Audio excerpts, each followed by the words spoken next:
오늘 본문의 의심의 법에 대해서 말씀하고 있습니다. 당시 이스라엘은 가부장적인 사회입니다. 그런 사회에서 만약 아내의 불륜이 의심될 때 어떻게 하는지에 관한 말씀입니다.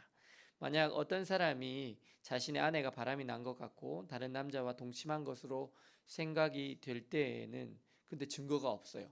그럴 때 그녀를 제사장에게 데리고 가서 보리 가루 10분의 1 에바를 헌물로 드립니다. 1에바가 22리터인 것에 감안할 때 어, 보리 2.2리터를 가지고 가서 헌물로 드립니다. 그리고 나서 제사장은 그 여인을 가까이 오게 해서 그 의심의 소재물을 그녀의 두 손에 있게 하고 들고 있게 하고 머리를 풀게 해서 여호와 하나님 앞에 그녀를 세웁니다. 그런 다음에 토기에 물을 담고 성막 바닥에 티끌을 칠해서 그 물에 넣습니다. 그리고 제사장이 먼저 선포합니다. 네가 다른 남자와 동침한 일이 없으면 이 물이 너에게 해가 되거나 독이 되지 않을 거다. 하지만 만약 네가 남편이 아닌 다른 사람과 불륜을 했으면 하나님께서 너의 넓적 다리가 마르고 배가 부어서 백성 중에 저주거리가 맹세거리가 되게 하실 것이다. 그리고 나서 그 여인으로 하여금 그 물을 마시도록 합니다. 이 여인이 불륜의 사실이 없고 정결하면 해를 받지 않고 임신을 나중에 하게 될 것입니다. 그런데 여기서 드는 의문이 하나 있습니다. 왜 남편이 불륜을 저지르는 것에 대해서는 나와 있지 않지 않습니까? 아니 남편도 아내를 두고 부끄러운 일을 할 수 있지 않습니까? 그러면 똑같은 법으로 심판해야 하는 것 아닙니까?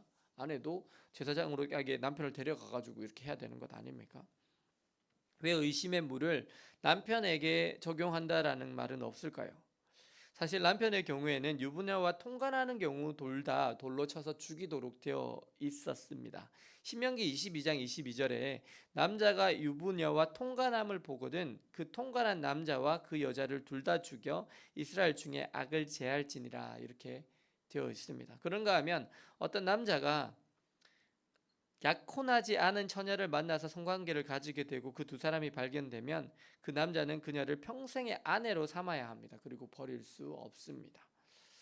신명기 22장 28절에서 29절 말씀에 만일 남자가 어떤 약혼하지 아니한 처녀를 만나 그를 붙들고 통관하는 중 그 두 사람이 발견되거든 그 통관한 남자는 그 처녀의 아비에게 은 50세겔을 주고 그 처녀로 아내를 삼을 것이라. 그가 그 처녀를 욕보였은즉 평생에 그를 버리지 못하리라 이렇게 되어 있습니다. 근데 이런 모든 성경 구절들을 볼 때 왜 이렇게 남녀 평등이 잘 되지 않을까요? 왜냐하면 이렇게 여성의 입장에서 볼 때 좀 불공평한 것이 율법일까요? 그 문제를 이해할 때 약간 이렇게 생각할 수 있을 것 같습니다. 민수기가 쓰여진 시대에는 어떤 시대죠? 이스라엘이 광야에서 살고 지금 전쟁을 해가는 시대예요. 계속해서. 그러니까 막 아모리 족속 뭐 이런 족속하고 계속 전쟁을 해가는 시기예요. 그러면 남자가 많을 것 같아요? 여자가 많을 것 같아요? 여자가 많죠. 남자는 계속 죽거든요. 전쟁을 통해서. 그러면 성비에 불균형이 생겼을 가능성이 상당히 높아요. 그러면 남자가 여자를 탄 사람 아니 더 이상 돌봐야 되는 경우가 생길 수 있다라는 거죠. 나름대로 전쟁 중이었던 당시에 남성보다 많았던 여성들의 생존을 위해서 남성에게 어떻게 보면 부득이하게 조금 더 유리하게 적용되었을 수 있어요. 왜냐하면 이건 남녀의 모두의 생존을 위해서. 아니면 남편이 없는 여자는 생존하기 힘들잖아요. 그러니까 남자가 그 여자를 건드리기만 하면 무조건 책임을 지도록 만들어 놓은 거죠. 어쨌든 그 남성이든 여성이든 다 생존을 하기 위해서 당시에 남자의 수가 부족했고 그러다 보니 남자 한 사람이 전시에 여러 명의 여성을 돌봐야 하는 시대 상황을 고려한 것으로 보입니다. 캄보디아였던가요? 킬링필드가 있었죠. 남자들이 다 죽었어요. 그러고 나서 어떤 일이 벌어진 줄 아세요? 남자들이 결혼을 안 해요. 결혼을 아예 안 한다니까요. 왜냐면 여자들이 너무 많거든. 자기는 아주 소수거든. 생존한 남자가 별로 안 돼요.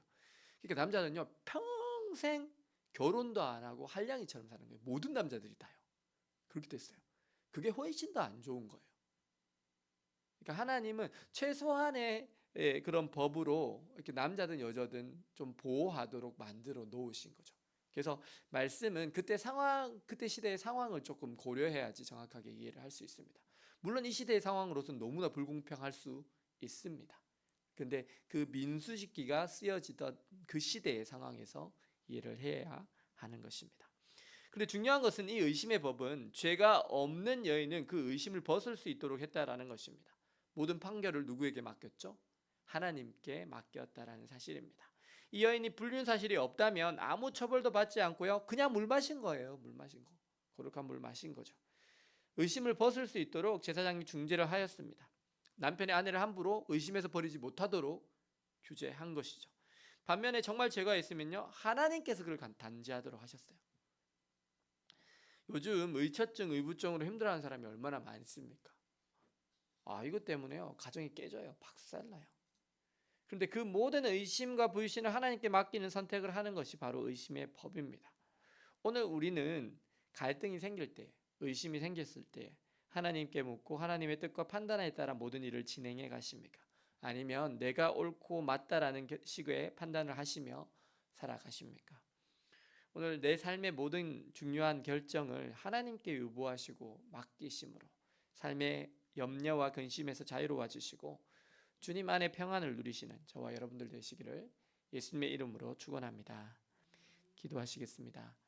사랑과 은혜의 주님, 오늘 아내의 간통이 의심될 때 행하는 불륜한 자에게 저주가 되게 하는 쓴물에 대해서, 의심의 법에 대해서 묵상하였습니다.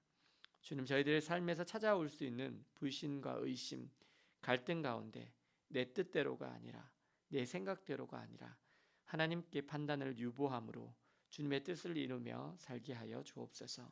그래서 갈등과 근심과 걱정으로부터 자유하며 주님 안에 참 평안을 누리게 하여 주옵소서. 예수 그리스도의 이름으로 기도드립니다. 아멘.